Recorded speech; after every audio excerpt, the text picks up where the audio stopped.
বছর আমাদের খুব ভালো লাগছে। আমরা মনের আনন্দে সব কিছু আমরা করতে পারছি। প্রচুর লোকের সমাগম আছে। আমাদের করতে কিছুটা একটু মানে সংশয় ছিল, ভয় পেত। একেবারে মন খুলে আনন্দ করছি আমরা। থেকে 6 বছর করতে চলেছি এবং 5 থেকে 7,000 লোকের আমাদের আইটেম আছে। যত লোক আসবে তার জন্য আমার পরিষেবা দিতে থাকবে। নাতিদের জন্য আছে ফল আছে, ছোলা সেদ্ধ আছে, গরম দুধ আছে, জিলাপি ভাজা হচ্ছে, গরম গরম আছে। সঙ্গে বলেন 4 তারিখের আগে আমরা যে অনুষ্ঠানগুলো করতাম তার মধ্যে আর এর মধ্যে স্বতঃস্ফূর্ততার মানে অনেক তফাৎ।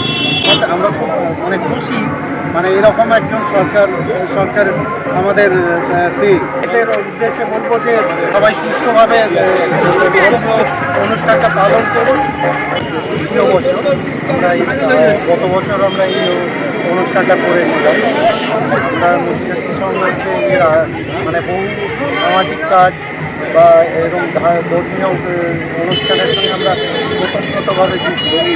তো তাই এটাও একটু সেবামূলক সঙ্গে ধর্মীয় অনুষ্ঠানের সঙ্গে যুক্ত হতে পারছি। তাই আমরা গত বছর থেকে আমরা এটা শুরু করেছি।